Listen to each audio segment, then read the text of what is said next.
Welcome to the John freaking Muir Pod. Lace up those boots and sling on the pack for a romp through trails, short and long. With your host and Renaissance man, Doc. It's time to embrace the suck.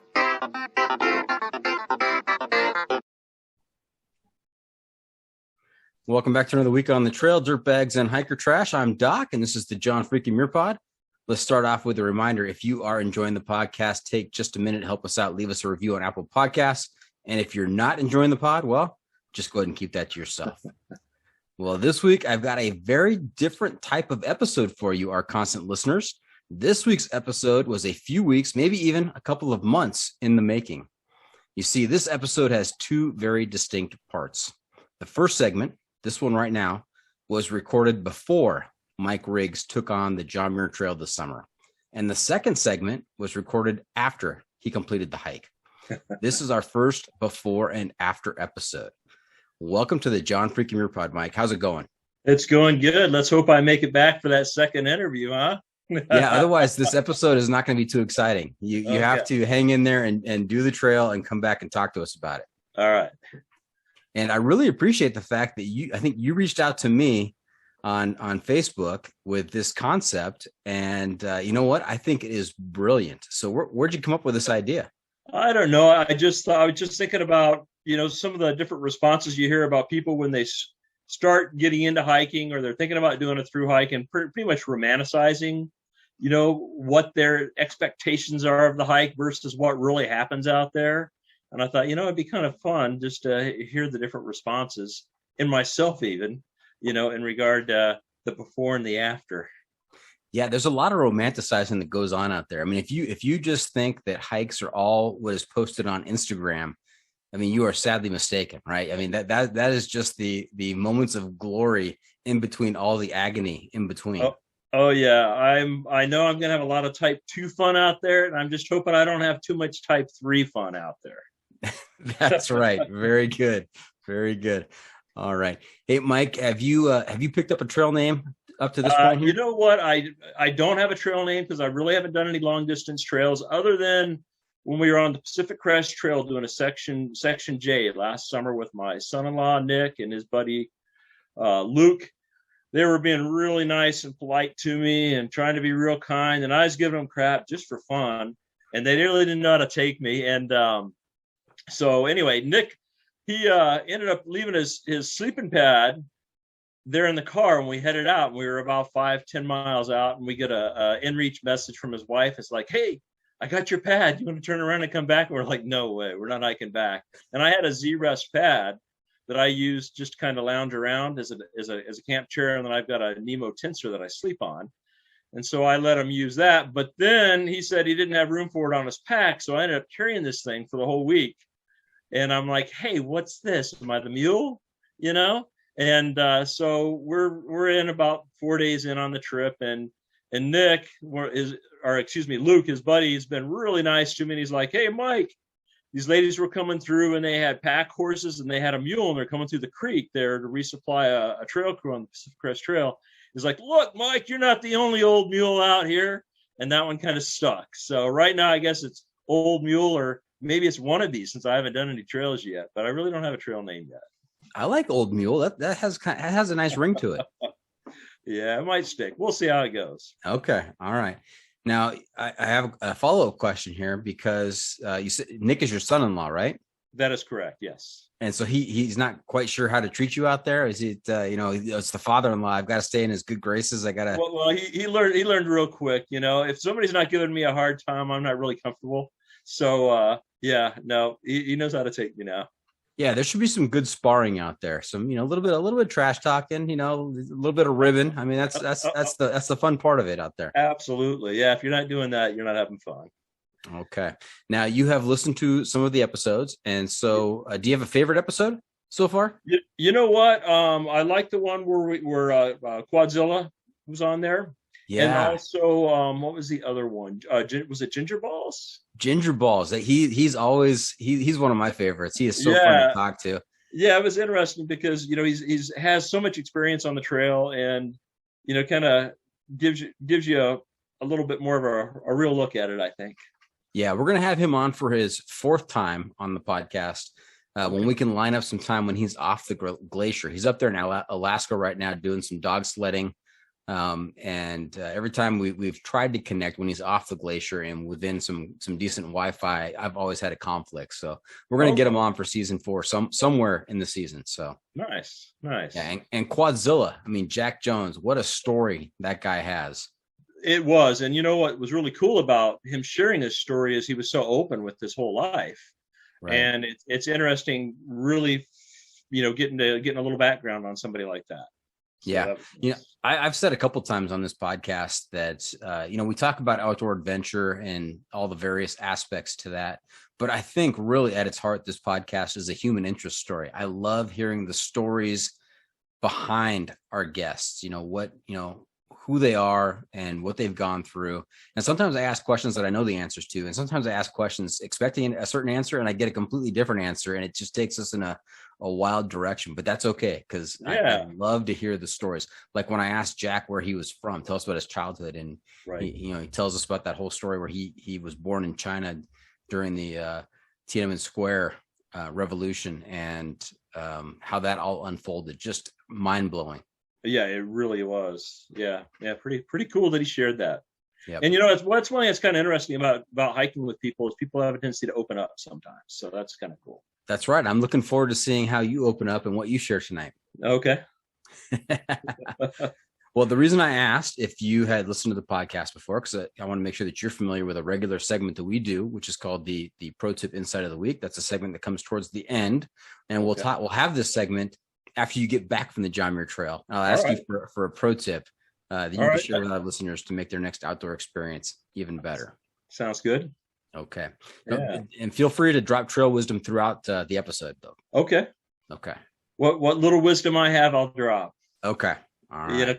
Compared to your other podcasts that you've done, I'm very limited in regard to my knowledge compared to these other guys. We cover the full spectrum and we have fun doing it, so no problems. Good. All right.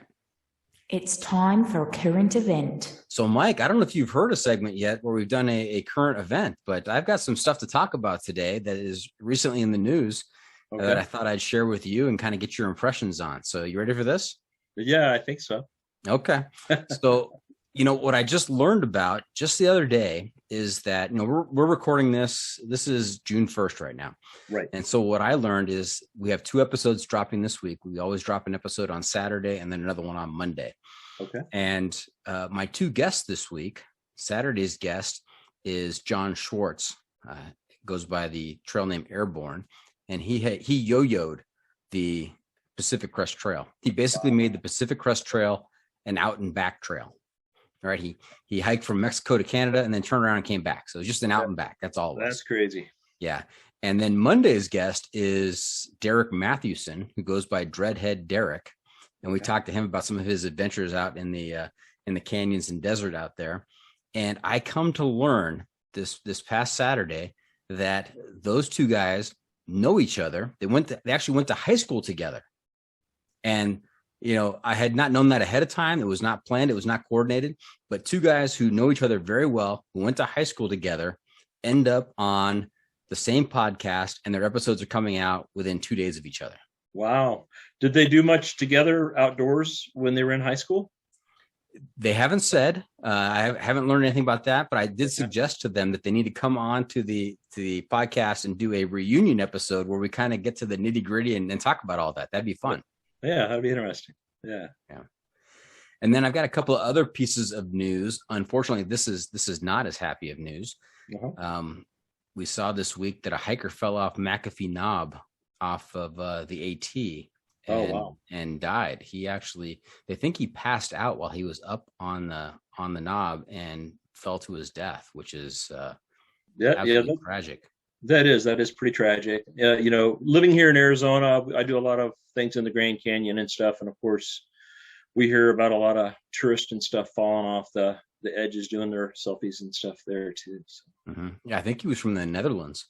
Wow. And I don't think he was doing the whole trail. I think he was doing a section, but he was going to plan to come back and do the whole trail later. And people said that, they were talking to him and he seemed absolutely fine. And then he just kind of slumped and fell off. And so they think he may be passed out. And I guess just a real tragedy. Well, yeah, it's tough. Very tough. Yeah. And then unfortunately, there is a trail on the northern coast of California called the Lost Trail. Have you heard of that one? No, I'm not familiar with the Lost Trail.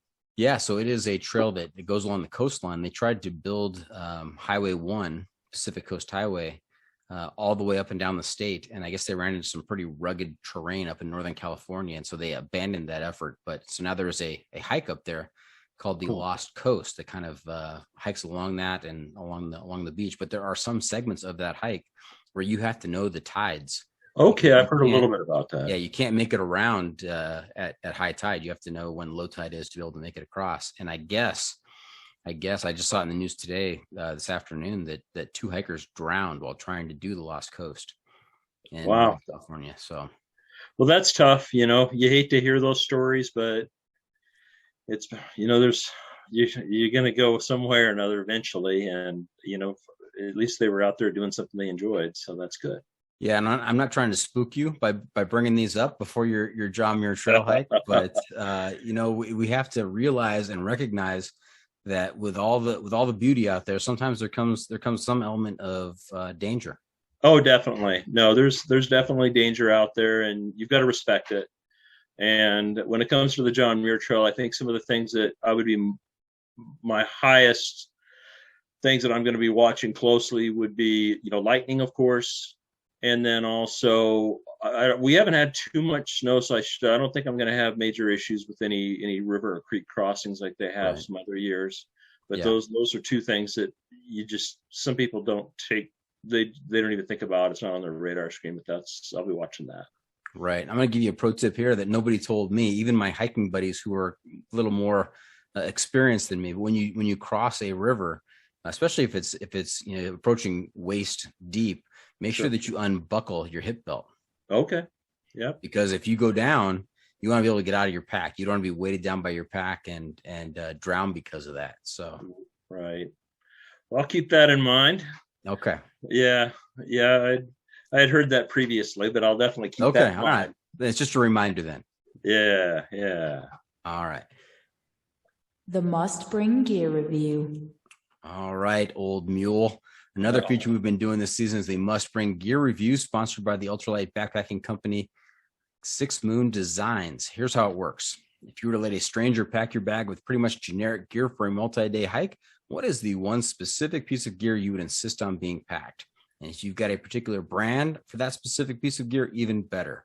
So, Mike, what is your must-bring piece of gear out there? My must-bring piece of gear is I've got big old wide feet, so it would be my Ultra Lone Peak shoes, and I've got prescription orthopedics that fit inside of those. So that's my must-bring. Not too exciting, but they get me down the trail. So important. I mean, if the feet aren't happy, the hiker's not happy. I mean, if you're focused on every painful step, it's not a very good hike. No. So that's my number one priority. Okay. Did you find yourself when you started hiking going the expected route, what everybody, what you thought of hiking and that's boots? Did you try boots at first and then made the switch? Yeah, when I first started hiking, we were doing a lot of stuff in the Grand Canyon, rim to rims and things along those lines, and doing boots. And I kind of watched some of the different through hikers going to the trail runners and stuff. And I thought, well, that makes a lot of sense, lightening those loads. And since I've gone to trail runners, I would never go back. So. Yeah, they are a game changer. I'm right there with you. Never go back to boots. Trail runners are the way to go.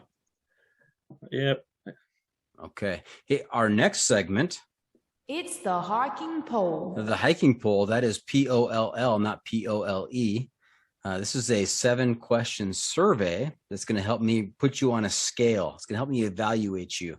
Scale from 1 to 100, with 1 being absolutely bonkers and 100 being completely sane. Now, I don't think we've had an episode air with the new hiking poll in it. So this is going to be a little bit of a surprise for you, I think. Oh, okay. These are not actually related to hiking, these questions. These are the big questions in life that are debated on a daily basis around the world. And so Okay. these are the big questions. I'm going to see which side of each of these questions you fall on. It's going to help me evaluate if you're ready to get out there on the trail. Okay. You ready for this? I think. Let's do it. Okay. Now, if someone were to ask you ahead of time, say, hey, Mike, how would you rate yourself 1 to 100, with 100 being completely sane? Where would you put yourself on the scale, or where would your Probably friends about- and family put you? Well, I would probably put myself at maybe 75, and friends and family might be ranking me on down there around 50. Oh, really? 50. Yeah. Yeah. Why do you think that the difference exists? Well, just by doing some of these hikes and things along those lines, they think I'm a little crazy doing that. They're like, why would you do that to yourself? Friends are like, you carry everything you need on your back. Why would you do that? They just don't get it until they do it themselves. That's it. Yes. Yep. All right. So 7 questions. And these are all to be answered from just your everyday perspective. Don't think of this as when you're on a hike. This is just everyday stuff. Oh, okay. Okay, here we go. First question. Do you sleep with your socks on? Not at home, but when I'm in my quilt in the tent at night, I've got my socks on. Okay. Yeah, that makes sense. Yes. No point deduction yet. That's good. Okay. Okay. Next question. Does pineapple belong on pizza? No. No. Why not? I would much rather have, pepperoni, sausage, mushrooms. Okay. So you're kind of like a meat lovers kind of guy. Oh, Pizza. yeah. Yeah. You said mushrooms. Vegetables belong on pizza? Oh, yeah. Yeah. Bell peppers? Oh, yep. Everything. I guess you could have pineapple occasionally, but it's not. It's kind of like very low on the totem pole. The only is lower than that would be anchovies. Okay. So meat, it's a thumbs up. Vegetables, thumbs up. You got it. Fruit like pineapple, kind of maybe, but fish definitely not. I've never had fish on pizza. Well, anchovies a fish, right? Whoa, yeah, okay, yes. Yeah, that's what I was getting at. Okay, yes. Okay. All right. Next question. Do you roll your toilet paper over or under? Over. Why do you think that is? That's the correct answer, but what's the analysis there? What's the easier calculation? to pull off the roll there. Right. Yeah. I mean, you see where it is. It's easy to grab. Yeah. You don't have to reach underneath and kind of, get the roll going to find out where that's it. You're not getting little shreds of paper all over the floor. Yeah. Yeah. Brilliant. Now, the follow-up question, this doesn't factor into the poll, but just curiosity. When you go to a friend's house or a relative's house and you're in the bathroom and you're sitting there and you notice that their roll goes under, do you fix it for them? No. That's I'm not that obsessive. No. Okay. I think you just called me obsessive. All right. Next question. The digital animated picture, the GIF or GIF, GIF. Yeah. How do you pronounce GIF? GIF. GIF. Yeah, that's how I pronounce it. Not a GIF. Not a GIF, but a GIF. A GIF. Yeah. GIF is not just for peanut butter. I guess not. Okay. All right. Mike, cats or dogs? Dogs. Dogs. Do you have a dog? No. We've got a cat at home. Matter of fact, this morning, my wife's got. Wait a second, old mule. Wait a second. I ask you cats or dogs. You say dogs. And I said, do you have a dog? You say, no, I have a cat. I like you. This is great. Okay. Yeah. Explain that one to me. Okay. So my wife loves cats and she doesn't like dogs, but I love dogs. And so this morning we just got this rescue cat with one eye, and the damn cat, she leaves the doors open to cool the house off. And I come in this morning, the cat caught a dove and he's running through the living room, and I yell at him, Mia, and lets it go. And now the dove's flying around the house, and I'm like, Monica, get in here and help me get this damn bird out of the house, But anyway, your cat brought it in. Help me get this bird. That's it. Oh my gosh, that's great. That's fantastic. All right. Hey, Mike, next question. Question number 6. Do you use the Oxford comma? No, I don't So think. in the sentence, the American flag is red, white, and blue. How many commas are in that sentence? I guess I would be using 3. Is that the Oxford comma? Well, 3 would be a comma after red and a comma after white. So the second comma in a simple series of 3. Oh, okay. If you're using 3 commas, I don't know what kind of comma that is, but that's like Oxford squared, maybe. I don't know. Well, that's probably me. So do you use that second comma before the and? Red, white, and blue? No, I wouldn't. You just use red, comma, white, and blue. The and is the separator between white and blue. Yeah, that's correct. Okay, that's correct. He says it with authority there. That's correct. Okay.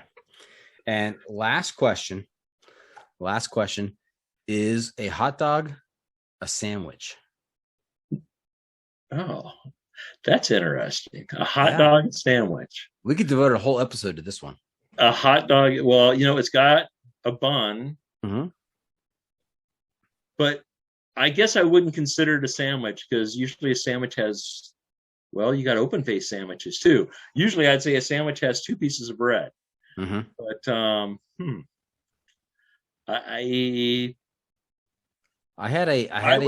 wouldn't consider it a sandwich. I'd call it, it's like a different category, hot dog.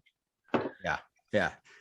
So you have on the menu at a restaurant, you'd see sandwiches, and hot dog wouldn't be one of those. You'd see a separate section with hot dogs, right? Oh, you know what? This is complicated. This is very complicated. I didn't know we were gonna have trick questions here, but yeah. So your gut instinct is to say hot dog is not a sandwich; it's a separate category. That would be true. Yes. Okay. I had a former guest argue the point that the hinge in the hot dog bun is what disqualified it from being a sandwich. He made that same point that you made, that sandwich has 2 separate and distinct pieces of bread. Was he an engineer? He may have been. Is that your background, Mike? No. But I've got some buddies that are engineers, and the whole hinge thing sounds like the direction they might go. Yes. Yep. All right. Hey, let me do some math here. Some quick math. I'm going to carry the 3. I'm going to divide by pi. Going to multiply by the root of 5. And we're going to factor in for the atmospheric pressure of 13,200 feet. You know what's at 13,200 feet, Mike? 13,200 feet. Guitar Lake?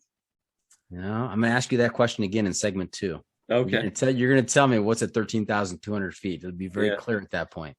If you said 14,505, I'd know. Oh, I know. This is a trick question. I'm trying to keep you off balance here. Okay. All right. So I do the math here, and I come up with a solid score of 60. I'm afraid that your friends are more correct than you are. Oh, well, that's good. Yeah, 60. Wear that as a badge of honor. That's I will. I never wanted to be the same guy in the room. Yeah. In fact, you might even introduce yourself on the John Muir Trail to other hikers as 60. And then the story could be, that was my hiking pole story on the John freaking Muir pod. That would probably fit in more than one way there. All right. Hey, before we get too far down the trail, let's back up a little bit. We'd love to hear your background, where you grew up, kind of sports and hobbies, and how you got involved in hiking. I mean, was this an experience that your parents fostered when you were young? Is this an activity that you guys did on the regular? No, when I was a kid growing up, I've lived here in Phoenix, Arizona my entire life. And when we used to go visit the national parks, we would hit 5 national parks in one day. And we would drive by, jump out, take a picture, and go to the next one. That was my experience in national parks when I was a kid growing up. And that sounds like Chevy Chase in Vacation, right? With looking at the Grand Canyon. All right, here we are. Exactly. Let's go. But and what got me involved in hiking was actually a trip into the Grand Canyon. I had a buddy that planned trips for a rafting company, and what they he told me, he's like, hey, I got a screaming deal here, Mike. If you want to go on this trip, you know, it's going to be a 7-day trip. It's the hiker special, but I need a decision in 4 hours. And I was like, I really need to work. But I'm like, but I'll go. And so I had to hike down into the Grand Canyon. And I'd always seen the Grand Canyon from up top, and I hated it as a kid until I had a chance to get in and experience it and actually get in the canyon. And then I really enjoyed that. And so anyway, we did that 7-day trip, and it just opened my eyes to a new world. And then when I came back, I started doing a lot of day hikes and just realized how much of a stress relief it is to get out there and hike. And it's definitely changed my life. And it just helps with the overall attitude. Yeah, there is certainly a restorative aspect to hiking and being out in nature. Oh yeah, for sure. And reconnecting with us with our ancient roots. Yeah, that's true. And it's funny, because I just, a lot of days you get off work and you just want to go home and sit on the couch, and it's just like you just need to go out and get some exercise, and your whole attitude changes. So yeah. And I think your experience with the Grand Canyon is not a unique one. I think there are a lot of folks that maybe are impressed with it and maybe see it from above, but once they get down into it, really fall in love with that whole area. Yeah, we've really enjoyed it. After I did that trip, I've done like 11 rim to rim to rim trips after that. Now, when I say rim to rim to rim, I'm not doing rim cubed. I typically go South Kaibab, past Uaw Point, and then over to the North Rim, and then we'll have the cabin rented over there and have dinner that night, and then have a party on Saturday, and then hike back on Monday back up the Bright Angel Trail. So I don't know if you listened to the Buzz Burrell episode that came out last week. No, I haven't heard that one yet. So he is the popularizer of the FKT. I try to label him as the founder of the FKT, but he just popularized it according to him. Okay. And he did the rim to rim to rim, and there were too many people, in his opinion, that were down on the bridge, and so he and his buddy, instead of going on the bridge, they went a little bit further and they swam across the Colorado River, both ways. That's on that. So that's pretty epic. That's quite a challenge with those temps in that river. Yeah. Yes. Yeah, for sure. All right. So you were born in Arizona and you grew up there? I did. Yes. Okay. Yep. And and so as far as getting into hiking, that's kind of what got me started. As a kid, I rode motocross and did snow skiing and stuff like that. But that was really the only sporting activities I did. So. Okay. And any brothers or sisters? I've got one brother. It's 10 years older, but it's almost like we're two only children. We're so far apart. Yeah. And does he also have a similar love of the outdoors? No, not at all. No. I think that's interesting that kids from the same family unit, they have varying degrees of relationships with the outdoors. Yeah, we're pretty much polar opposites on everything. It's kind of funny. All right. And hey, Mike, what do you do to pay the bills, or what did you do to pay the bills? I actually been a concrete contractor here in Phoenix for quite a while, and so that's what we've been doing for forever, and that's why I've stayed here, because we've got good weather. Talk to people back in Minnesota and places like that, and they'd say, "Oh, our trucks are froze up." So I never wanted to experience that, so I've always stayed here. But now, a concrete contractor, how lucrative is that? It's been a good business. Provided a good life for me. Yeah. But I'm getting to the point where I'm wanting to get out and do some other things too. So yeah. Okay. Now, what is the attraction to the Sierras? How did you find out about the John Muir Trail and the Sierras? And I think what really drew me in is we did Whitney probably about 3 years ago in September. I think it was like late September. It was because it was like 14 degrees and we were heading up there. Everything was starting to freeze up big time as far as the waterfalls and stuff like that. Fell in a stream and froze my boot real quick. But anyway, so we got up there, and when you're hiking Whitney, I'm sure you've been up there, and you get up to that one viewpoint where you drop down, where you can look down on Guitar Lake. and I saw that view, and it just blew me away. And ever since then, I've been just dying to get back out there and check it out.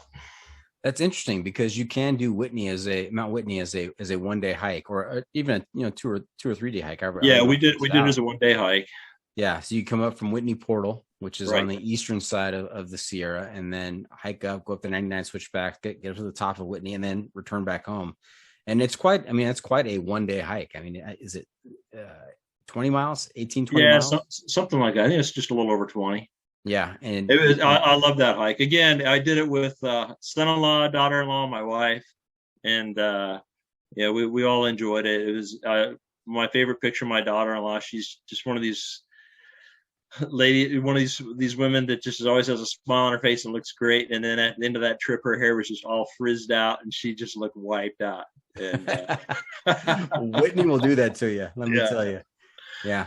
So you can do that as a 1 day hike. You go up there, you get to the top, and you turn, and you come back. But I love the picture in my mind that you've created of you kind of being up there at Trail Crest Pass or on the trail, on the Whitney Trail, the 1.9 Whitney Trail, and looking to the west and seeing Guitar Lake and seeing, all of that grandeur and beauty beyond that, and just wondering, what else is back there? Exactly. Yep. No, the seed was planted. And I've just been dying to get back out there and check it all out since then. Okay. So, now, in terms of your family, we've heard of different family members here, your wife, daughter-in-law, son-in-law. Who was in your current family unit? My current family unit is just my wife and I.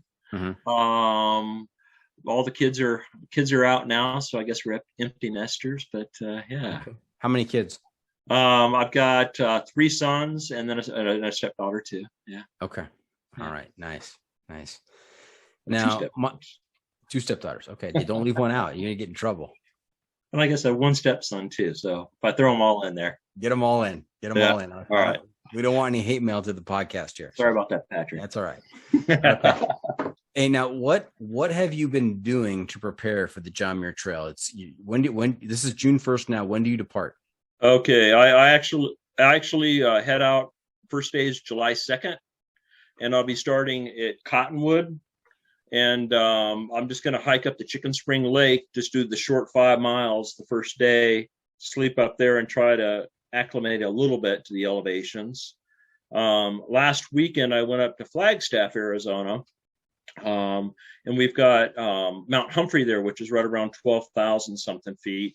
Mm-hmm. And so I went up and hiked that, did like 10 miles in and got up to about 10,000 feet and camped up there, and then went over the saddle and back down the other side for another 10 miles. And then on Sunday, I did a little 5 mile hike. So I've been trying to knock some hikes out like that. I've been taking care of some personal things recently, so I haven't had a chance to train quite as much as I would like to. And then during the week, generally I'll go out and do 5 or 6 miles, 2 or 3 times a week is what I've been doing. Okay. So I've got a knee that, it's kind of funny because you sent me that message about this and I was like, damn, I thought I was going to have a rest day. Now I feel like the pressure's on. I better go out there and train. And so after doing a little 5 miler out in the desert with that 30-pound pack, my knee's a little tweaked, but I'll be good to go. I'm going to get a little physical therapy and be ready to charge. Okay. I didn't mean to add extra pressure to you. Oh, no, it's all good. And hey, Mike, are you doing this solo or are you going with a buddy? Solo. Yeah. A solo John Muir Trail hike. That is epic, buddy. Yeah. Well, I figured, John Muir Trail, there's going to be a lot of people out there. I'll get to, meet some different people. That's one of the things I'm kind of looking forward to, is just meet people out on the trail as well. And, trying to find somebody that can go out there and take that much time off is very difficult to do. Mm-hmm. And then also, if you find somebody, you've got to know them really well to be able to match your hiking speed. Right. So this way I can take it easy or push as hard as I want either way. So that's right. Kind of take some of that pressure off. Yeah. Now, no pressure here, but what is your time frame? How long do you think this is going to take you? I'm planning on hiking 20. I'm going to be there out 23 days. Okay. And I'm going to take a 0 at VBR. And actually, that falls right on my birthday, so I'll turn 61 there, and have some burgers and beers there if everything goes as planned. Knock on wood, and and then have my wife pick me up at over at at Clouds Rest. Okay. Mm-hmm. All right. Now, are you a big planner, Mike? I mean, do you try and map out every detail, or how much research do you I do? mean, I wanted to get an idea of kind of where I was going to be, just roughly from a mileage standpoint, and but I don't have everything totally planned out. And matter of fact, I still need to pack my resupplies. That's something I need to do this week and get those shipped out. I've got most of the stuff here as far as the freeze-dried food and stuff like that. But as far as the miscellaneous Snicker bars or whatever, need to get all that put together. So Okay. And I heard you mention 30-pound pack. Is that what you're expecting on carrying? I don't know. Generally, my base weight, I would like to keep it around. I'm not ultralight, that's for sure. Probably about 20 pounds. But with the bear canister and stuff like that, there's an extra 2 pounds right there close to it. Mm-hmm. And with the 7-day food resupply, I'm going to really look at that hard, because I know when we did Section J last year, the food bag was 14 pounds all by itself, and it's like, I want to lighten that up for sure. Yeah. You know how you lighten that up? You eat as fast as you can. There you go. I'll eat it on the first day, right? That's right. And you can burn it off the rest of the way. There you go. All right. Hey, Old Mule, what are you looking forward to on the hike? I think I'm really Go ahead. Looking forward to the views and creating a lot of really good memories on the trail, and just having a chance to visit with a few people along the way, and it's just living the dream, as far as it's something that I've always wanted to do, and I don't want to get to a point in my life later on and go, boy, I wish I would have tried that. I think I could have done it, but I never tried. So you got to go for it. Yeah. Is there one particular location that you've heard about that really intrigues you, that you're looking forward to more than other parts? Not really. It's with the elevations, it's going to be interesting. But because there's so much granite, and just the type of scenery I've seen around Whitney previously. Mm-hmm. That's kind of what I'm anticipating until I get closer to Yosemite. But nothing in particular. Some of the lakes and stuff I've heard really good things about, so that'll be fun. Especially, living in Arizona all your life, anytime you see water, it's a real treat. You get real excited. Yeah. Oh yeah. It doesn't take me much to get me excited when I see water. All right. Hey, Mike, what are you not looking forward to? Not looking forward to just the heavy pack. Hopefully I can lighten that thing up. I'm gonna go through it about 3 times and figure out what I can get out of there. Yeah, and just remember, every step you take, I mean, you are conditioning yourself. So I mean, the first couple of days may be rough, but you stick with it, and it's just going to get better and better. Yeah. I'm a little nervous about when I did Section J on the Pacific Crest Trail last year, that Snoqualmie to Stevens Pass, that was so beautiful. The bar, I never thought is so high, and it's just like, wow. But every environment's different, and everything has its own beauty. So yeah, I'm looking forward to seeing what I can discover. Yeah, I don't think you'll be disappointed. Yeah. Nope. Okay. I've heard nothing but good things. All right. Hey, we're going to take a quick break. Well, quick for you listeners, not so quick for us. We're going to take a quick break. And when we come back, Mike will have done the John Muir Trail, and we're going to hear how reality measured up to expectations. So stay tuned for that. We'll see you in just about 45 seconds in your time, and probably about a month and a half in our time. So stay tuned for that. We'll be right back. And welcome back. We've been talking to Mike Riggs, and for you listeners out there and viewers who are watching on YouTube, only about 30, 45 seconds has passed in your life. But let me tell you, weeks have gone by and a lot has happened since last we talked to Mike Riggs. Welcome back to the podcast. How you doing, Mike? Yeah, I'm doing pretty good. Thanks for running me through that time machine there, Doc.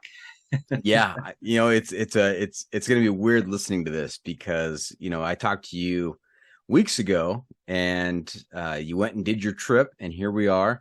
We are following up. It is post JMT hike, Right. and I can't wait to hear about the good times you had out there, and maybe the bad times. I don't know. Oh, it was an awesome trip. Yes. Okay.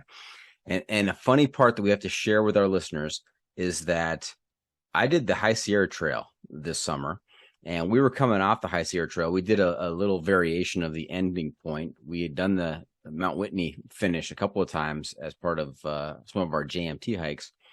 And so we decided we weren't going to do the Mount Whitney exit to the High Sierra Trail. We actually veered south and came out through Cottonwood Pass.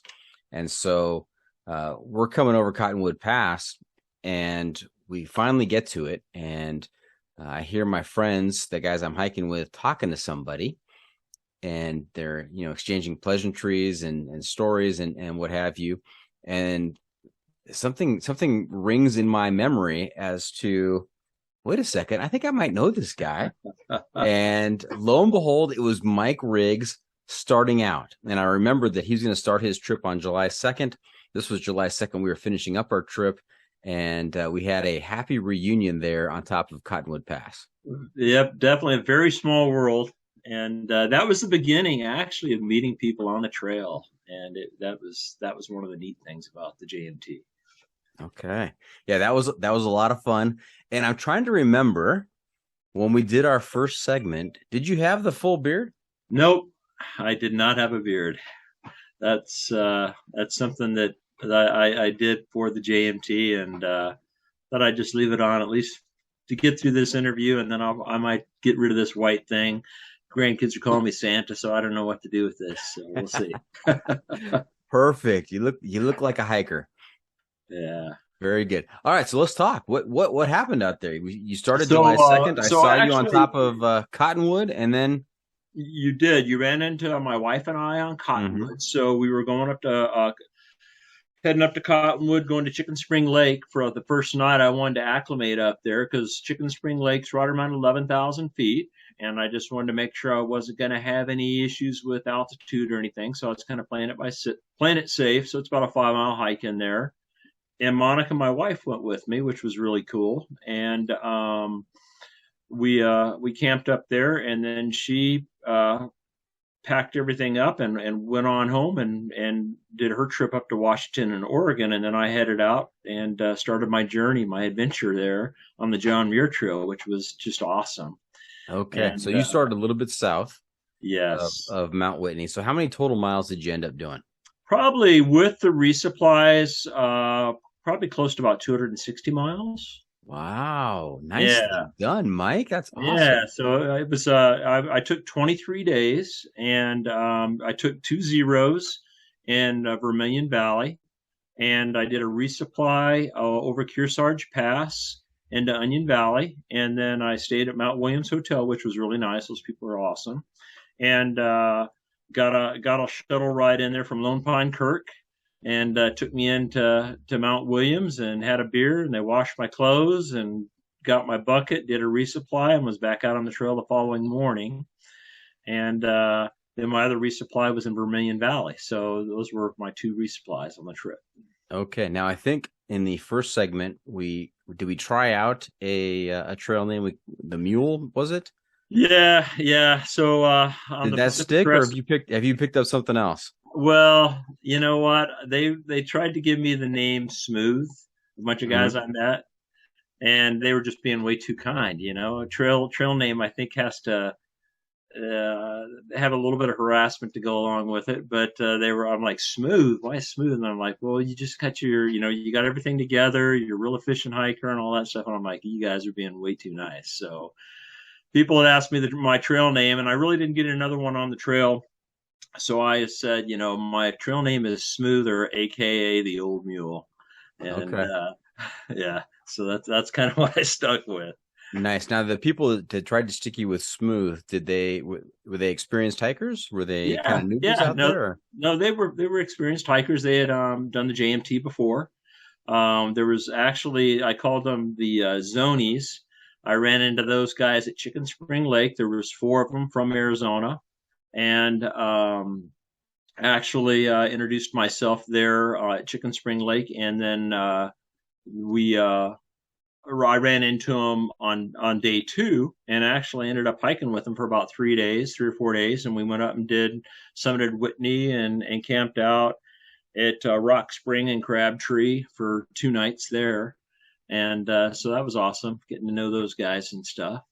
But yeah, they were fairly experienced. Two of them, one of them had done it. Well, actually, two of them did the JMT about 2 years ago, and so 2 of the 4 guys were doing the full JMT this year, and yeah, so it was fun. Well, I think you should take that as a high compliment. If you have experienced hikers calling you smooth, I mean that means that you're doing something right out there. Well, I guess maybe they just didn't get to know me well enough to give me a real hard time. So Yeah, it was all smoke and mirrors out there for you. yeah, Very good. All right, hey, Chicken Spring Lake. We made the decision not to go down to Chicken Spring Lake because we were finishing up. We thought we had enough. We could just finish out without doing any kind of picking up some new water. But Right. it looked pretty low. It was Water level. It was a little low, but it really wasn't too bad. As far as that was, I've only been there once, so this is my first time there, so I really am not sure where the high water mark would be. When I was at Vermilion Valley Resort, that lake was very low. Yeah. That was the one that I only at Edison Lake seemed like it was extremely low. They were still running the ferry back and forth, the fishing boat there, but Chicken Spring Lake might have been a little low, but I just don't have any prior experience, and I couldn't really see any high water marks on it like you could on the other lake. So Yeah, I mean, overall, that last stretch for us on the High Sierra Trail, the alternate route and the alternate ending that we took was pretty dry. We went long stretches without any kind of water source, probably 8-10 miles with no water source. I think probably from Chicken Spring Lake to Guyot Pass was pretty dry, other than the river down at the bottom by the campsite at the bottom of Guyot Pass. So right, most of the trail was in pretty good shape. I hiked majority of it, all except for one day, with just 1 liter of water, carrying a liter at a time. And that's a big deal for me. Being from Arizona, I'm used to carrying 3 to 4 liters of water all the time. And so it took me a little while to make that adjustment, but it wasn't bad until I got down toward, oh man, I forgot the pass, the area going into the Vermilion Valley Resort area. That area got pretty dry on us. Okay. Yeah. Now, we talked a little bit about expectations in the first segment and what you were looking forward to. Did the trail live up to your expectations, or were you surprised? It did, actually. It was awesome. I had the bar set pretty high, and it was really good. And I think what I really enjoyed, I was shocked because I was doing it as a solo hike, so I figured I would be out there majority of the time by myself, and I just ran across so many fun people. I probably only spent maybe 3 days, 4 days by myself out there, and the rest of the time I was hiking with somebody all the time. So it was fun. Okay. So that was nice. And then as far as the trail itself, from an expectation standpoint, I'll say when you're doing your planning for the John Muir Trail miles are not, Sierra miles are not like normal miles, because the elevation gain and loss, you're constantly climbing up and over those passes and down those passes. You might want to be a little more conservative on your estimates as far as the mileage that you're knocking out. And then also, if I had to do it over again, I did it in 23 days with 2 zeros, which was fun. But I would probably give myself maybe a couple more days just so I could hang out at some lakes, like at Ray Lakes or something like that, because we got into Ray Lakes and it was kind of late in the afternoon. It was beautiful. And when I woke up, I was just shocked at how nice it was, but I needed to push on and keep going. So I didn't have an opportunity to just kind of hang out and go swimming and really enjoy it. Okay. But, speaking of swimming, did you take any dips along the way? Oh yeah. Yeah, definitely. Where'd you go in? I went in up at I've drawn a blank now. Garnett Lake. Okay. Yep. Yep. So as you go across Garnet Lake, there's kind of an outlet where the lake drains, and as you walk across there's like a sandy beach over there, so it's fairly warm for the Sierra. And I went swimming in there, and that was really nice. It was And 57 degrees instead of 55 degrees. exactly. Yes. And Nice. then and actually it was probably 70s, but Okay. maybe 60s. I don't know. But and then up around Cathedral Lakes too. That was real nice too. Hmm. So yeah, those are the two places I went swimming. Okay. Now, what were some of your more memorable moments out there? When you think back on this trip, what jumps out at you? Well, of course, Whitney's always a memory as you're going up there, which is cool because you're going up. Well, actually, I'm gonna back up for a second because at Chicken Spring Lake, I really didn't have very high expectations of Chicken Spring Lake looking at photos, but the trees and stuff there were really cool. Even the dead trees were really neat. And then Whitney, you're climbing up that rocky mountain, and that's always fun. And summiting that was awesome. And then going back across toward the suspension bridge and stuff, that was fun. Actually, when I was going in there, I ran into a bear, which was fun. I was coming around a corner, and I could see some movement there, and I don't. Dan Becker has a really short, funny video where he's doing an interview kind of with himself. But anyway, it's a hiker talking to like a neighbor, and they're like, "Well, what are you gonna do if you run into wild animals out there?" And he's like, "Well, I'm just gonna yell, 'Hey bear,' and they're gonna instinctively run away in fear." And then at the end of the video, you hear him going, hey bear," and he's running away from a bear chasing him. So anyway, I ran into the bear, and I'm like, hey bear," and he's just kind of looking at me, and he slowly starts walking away. He was a really pretty cinnamon colored bear, brown bear, but he was a black bear. But and I started the trail kind of turned, so I'm following him in, and he turns around and kind of squares up with me a little bit, facing me. And I'm like, "Oh, are we gonna have a charge here? What's going on?" I'm like, "Hey bear," and so I'm like, "All right, well, I'm just gonna slowly walk away here," and hopefully he doesn't think I'm prey or something, but it wasn't really a big deal, and walked on away, and then I'm heading toward the suspension bridge, and some kid comes running down the trail, literally running, and I turn around real fast, and he's like, "What's up?" And I said, "Oh, well, I just ran into a bear. I just wanted to make sure it wasn't the bear running back after me." And he's like, "Oh, really?" And I'm like, "Yeah." And he had his earbuds on and stuff. I'm like, "Yeah, you probably ran right past him." And I saw another guy, and he's at the bear box. And I'm like, "Hey, buddy, you're going to want to use that tonight. I just ran across the bear there." And he's like, "Really? How big?" And I'm like, "Well, I kind of explained how big he was. He's a pretty good sized bear." And how old? And I'm like, "I don't know how old he is." And so I went on down to the suspension bridge and filtered water and came back up. And he's like, "Hey, buddy." And I'm like, "What?" And he's like, "Your bear just stole somebody's pack." And I'm like, "What?" And he's like, "Yeah, your bear just stole somebody's pack and ran off with his pack. And I chased that bear down, and I gave him a real hay bear. I threw a bunch of rocks at him and scared him, hit the trees and stuff to make a lot of noise. And then finally dropped the pack and kind of looked a little bit like a yard sale. And he dropped it, and the guy was able to get all his food and stuff back." And Now, let me clarify. Were you the one chasing the bear and throwing rocks at it, or this is the guy telling you the story? No, the guy that after I filtered the water, the guy I was like telling at the bear box, "Hey, you better watch this." Right. And come to find out, he was actually a guide up in Alaska, and it was the guy that was kind of watching the fishing guys. And he was up there with the bear spray, and I think he said he had a shotgun with rubber bullets up there. So he's used to chasing off the big brown bear, so it was no big deal.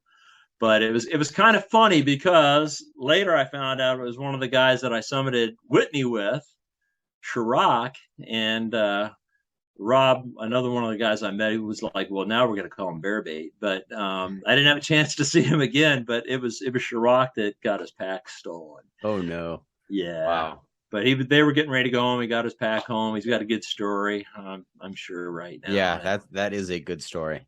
That's great. So that was fun. And then, of course, the suspension bridge was fun. And then, just meeting all the people on the trail was awesome, and visiting with everybody and seeing how when you're going through the different elevations and stuff, how the terrain changes as far as kind of different climatic type zones and vegetation that you're experiencing on the trail. That was fun. Mm-hmm.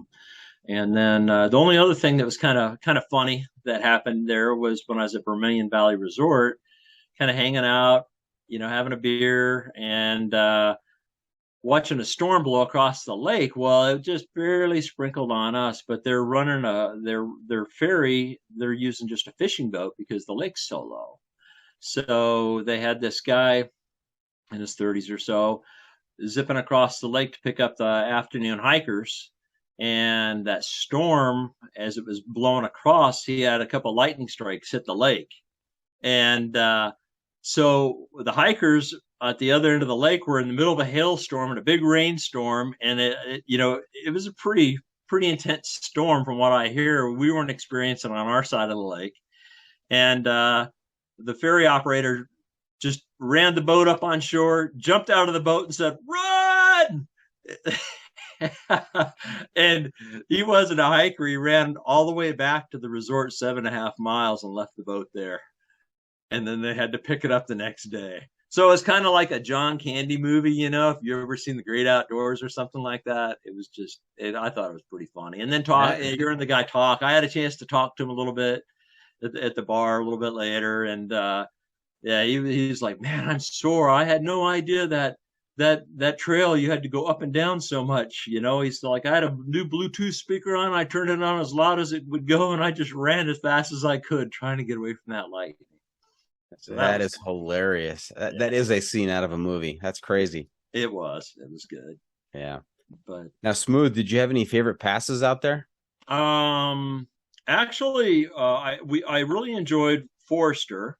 We when we were hiking up to Forester, we camped just to blow it. And where we were camping there, we ended up cowboy camping. And then we did Forester. It really wasn't that big of a deal for us. Of course, we had perfect weather conditions and no snow. So it's not like we were a PCT hiker battling that. And that was beautiful. And then nice. Now, hang on. I want to clarify. You're going northbound. And yes, you cowboy camped right before Forester? That's correct. Yes. I've heard from other people that is an amazing night of camping just south of Forester. It was beautiful. We were kind of overlooking a lake and the mountains, and you'd wake up and look up and you'd just see the stars and see, shooting stars and everything like that. So that was very memorable. Beautiful. Yeah, it was very, very nice. And okay. And other than Forester, another favorite pass? Forester, I was surprised. Kearsarge wasn't too bad. Mm-hmm. But we did Kearsarge and Glen in the same day. And Glen was a bit of a grind, getting over that one. But I guess Glen was memorable just because it was a little more difficult than I had expected going into Ray Lakes and stuff like that. Yeah, and it's like a knife's edge up there on Glen. Oh yeah. Yeah, you get that sense of, sheer drop off on either side of you. You definitely feel like you're going over a pass. Some of the other passes were like, is this really a pass? But Glen is like, oh yeah, this is it. So. This is a pass. This is an official pass. Yeah, my son and I, we camped just north of Glen. We're actually between Ray Lakes and Glen Pass. There's a nice little hidden campsite there, and we ended up doing Glen the next morning and then over Forester in the afternoons. We did Glen and Forester in the same day, which was there you go. He was 19 at the time, and so I was just trying to keep up with him. The pressure was on. Yeah, you couldn't let him get too far out in front of you. That's right. You wouldn't hear the end of it. Exactly right, Smooth. Exactly right. Yes. How about campsites? Do you have any favorite campsites? Campsites, I think, again, Ray Lakes was one of my favorites. We actually got in there and it was almost dark, set up our tents, and I was hiking with Rob at that point in time. And then in the morning, when I looked out my window, I had this incredible view of the lake and everything. It was just like, wow. It was right out of a postcard, no doubt. So that was pretty cool. Nice. And I don't know. There was a lot of memorable spots as far as nice camp spots along the way, but that was definitely one of them. One of my favorites there. Now, where at Ray Lakes did you camp? Was it the lake closest to Glen Pass or the lake furthest from Glen Pass? Furthest. Furthest, yeah. We had a campsite on that lake as well. It was just gorgeous.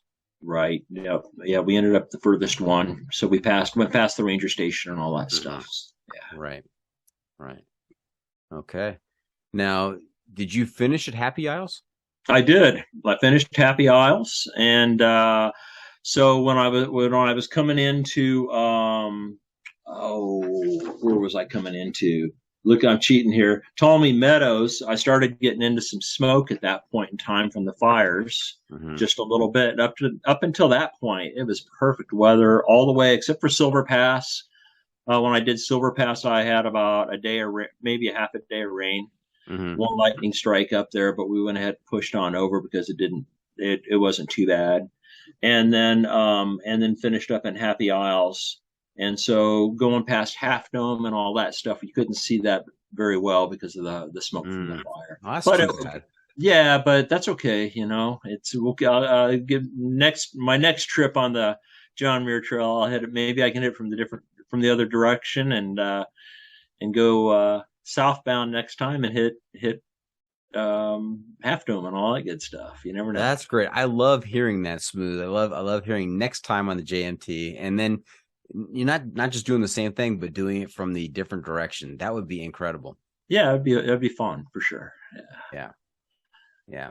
And take us through that last day where you've got 250 plus miles under your feet, and you are heading in towards that final sign down past Nevada Falls and down into Happy Isles. Was it crowded? Were there a lot of people on hand?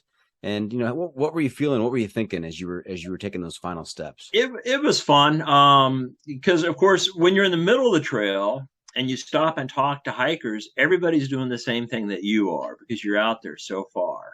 So either they're northbound or southbound JMT or PCT hikers, and you've got a lot in common with them. And as you're getting into Happy Isles and you're getting into all the tourists, it's starting to feel a little bit more like Disneyland coming in there. And, you got a lot of day hikers and that kind of stuff. And people don't have a clue what you've just done or anything along those lines. And it was cool because my wife ended up coming back in to pick me up, her and her sister. So I met them down at one of the waterfalls down there. And it was a great way to finish the hike.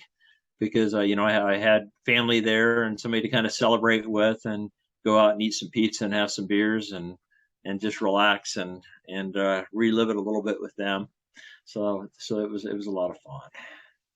Well, Mike, what an accomplishment. Congratulations. I am so excited for you and a little bit jealous because even though I was in the Sierras, there's nothing quite like the John Muir Trail. So what an accomplishment. Congratulations. Well, thank you. Yeah, it was a lot of fun. One thing I would say to anybody that's thinking about doing it, and that is just train for it and do it. Get out there and go for it. And it's interesting because now that I've had an opportunity to do this, I feel more confident going out and doing something similar or maybe even something a little bit more challenging in the future. So. I had some knee issues and stuff when I first started. I was going to physical therapy. I was like, I don't know if I'm going to be able to do this. And I was like, but I am not going to miss this opportunity, and just took it one step at a time. And, it was an awesome trip and everything worked out great. Okay. Now, Smooth, one of my favorite questions to ask is, what would 260 mile Smooth whisper in the ear of mile 1 Smooth? What advice would you have for yourself as you're getting started on this hike again? Just relax and enjoy, live in the moment, and just take it all in. I think that would be one of the things. Wow, I don't really know what else to say other than that. Yes. Nice. Yeah. Well done. And I'm so happy that by happy coincidence, I ran into you out there. That was, what a story that is as well. That was felt like a very small world when that happened. That's for sure. And actually, it was interesting because I ran into some other people too that I had kind of communicated with a little bit on Facebook from the John Muir Trail Facebook page, and it was cool running into those people too as well. And I will say one thing, and that is when you're doing the John Muir Trail, take the time to hit all the sites and enjoy everything. So go swimming. When you're over around Muir Ranch, go hit the hot springs. Those were fun. That really wasn't a swim. That was more of a dip. But and just take advantage of everything that you can do. I would wholeheartedly echo that. We were on the High Sierra Trail and we went by the Kern Hot Springs, and I said, "Hey, are we doing the springs?" And the guys I'm hiking with are like, we can stop for lunch or whatever. I don't think I'm going to do it. And I said, "Guys, we are out here for the experience. I'm going to experience everything. I'm going in the hot spring." And exactly. I did it, and I think I guilted them into doing it as well. There you go. What are we doing out here? We're not here just to pound the miles. We are out here to experience things. That's it for sure. Yeah. And I think that's what's kind of cool about doing the John Muir Trail. It's a short enough trail that you can slow down just a little bit and enjoy it. I'm not taking anything away from the PCT hikers. Those guys kick. When you watch them, when you got a PCT hiker coming up on you or close to you, because they're just kicking up those passes like it's nothing, because they got good trail legs and they're used to knocking out 20s, easy. And I think my longest day was about 20 miles going into Vermilion Valley Resort.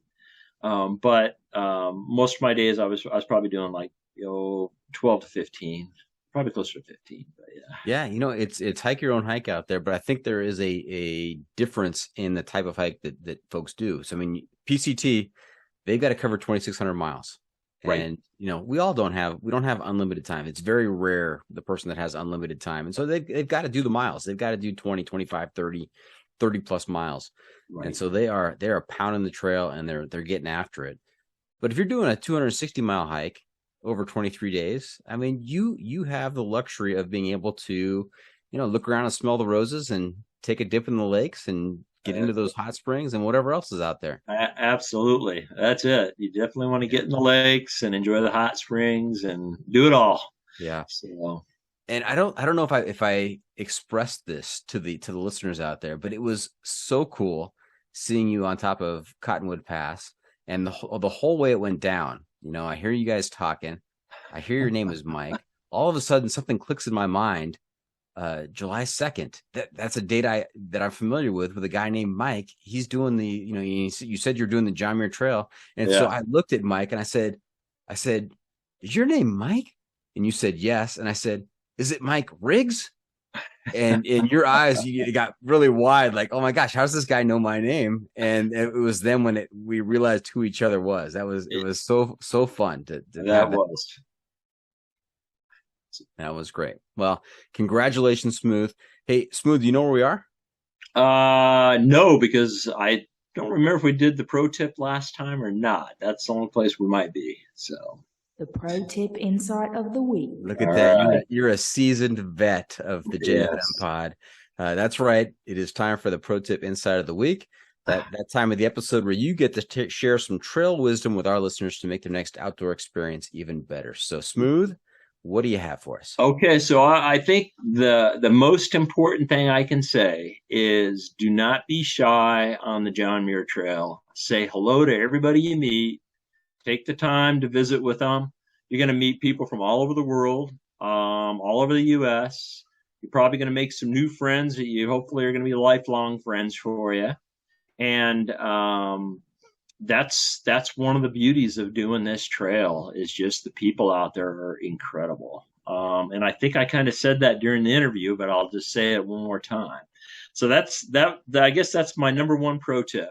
I'm not guessing. That is my number one pro tip.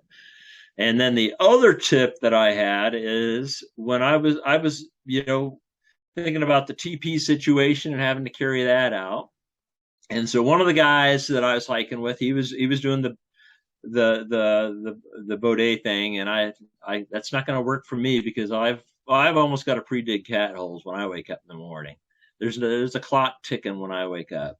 So so actually what I did is I went to the pet food store and picked up little doggy bags like you would use to pick up after your dog, and use those, and they worked out really slick. It was no big deal. You pick up after yourself and make sure everything was clean out there. And that's one thing that was really cool about the trail too, is I don't think I saw any TP on the trail and stuff like that. So Okay. So just to clarify, you use the doggy bags to house your used teepee.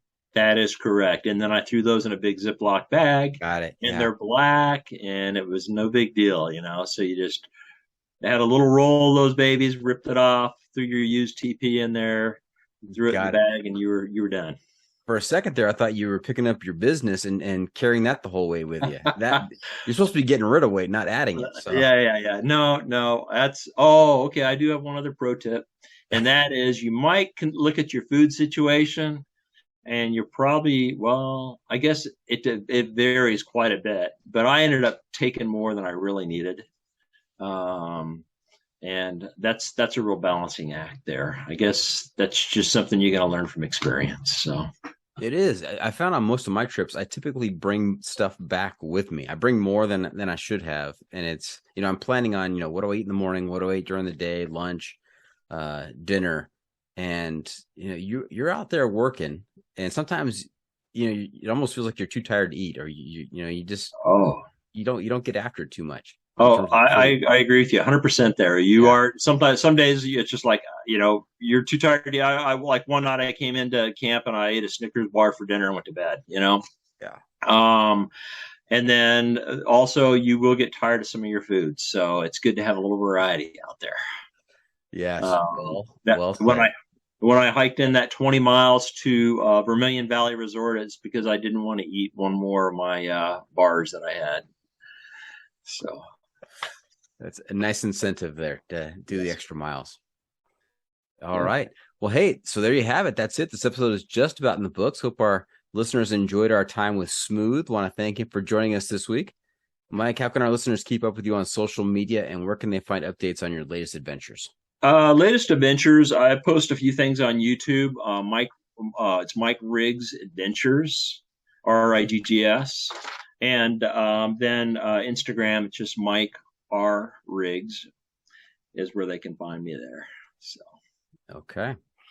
Well, remember to check out the pod on social media as well. We're on Facebook, YouTube, Instagram, Twitter, and TikTok. And if you have comments or clips you want to share, you can send it to me at johnfreakinmuir@gmail.com. The Adventure Media Recommendation. All right, Mike, I'm also looking to you to share a recommendation for a book, a movie, documentary, some kind of adventure media that's going to keep our listeners connected to the outdoor life. We call this our Adventure Media Recommendation. What do you have? So the Adventure Media Recommendation, there is a book called The Trail. It's about the John Muir Trail, and it's about a young guy that's hiking with one of his dad's buddies. And this his dad's friend's not real well, and that's kind of an interesting book. So that's a good one, and I'd say that's it. The Trail. Do you know who wrote it? I don't. Right, I can look it up here, but I am drawing a blank right now. You might edit this out here. Oh no, this is good stuff right here. We love. Okay, it's The Trail by Ethan Gallagher, Gollogy. Okay. Yeah, and actually that's available on Audible too. So if you're out hiking, you can listen to that while you're hiking. So all right, sounds like a good one. Yeah. What have we not asked you? All right, Smooth. Before we wrap things up, I've got just one more segment for you called "What Have I Not Asked You That You're Dying to Tell Us About?" What did we miss during the interview? Either segment 1 or segment 2. Okay, I would think. Okay, what you've got to do is you got to eat breakfast at Vermilion Valley Resort, because the pancakes. I mean, it's just incredible how much food you're going to get there. I always was like, I want that cheeseburger. I'm hiking in there so I can get that cheeseburger. I never ate one because I always ate such a big breakfast I couldn't eat lunch. And so that's one. And then, and then you're going to want to get a shake at Red's Meadow too. So the chocolate shakes at Red's Meadow are to die for as well. So those two things you got to do. Nice. You can calorie boost at Red's and at Vermilion. Excellent. There you go. All right. Well, hey, that is a wrap from the John Freaking Muir Studio. Any shout outs to friends and family? Smooth? I just want to thank my wife for all of her support and say hello to all the guys I met on the trail, the Zonies, Dave, Scott, Chris and John, Shirok, Rob, excuse me, and Robin, and then also David too. So yeah, I just met a lot of really awesome people out there. Nice. Friendships you're going to carry on with after the trail? Oh yeah. Planning on doing some trips. Who knows? Maybe Wind River or something like that here in the future. Oh, fantastic! You got to come back on and talk to us about it. Yeah, we'll do. Okay. All right. Well, hey, thank you for tuning in. Always remember, the trail is the trail. It doesn't care if you want to go downhill. It doesn't care if it's almost dark and you're looking for a campsite. It doesn't even care if the bear stole your backpack and tossed your gear to get your food. The trail is the trail. Embrace the suck. All right.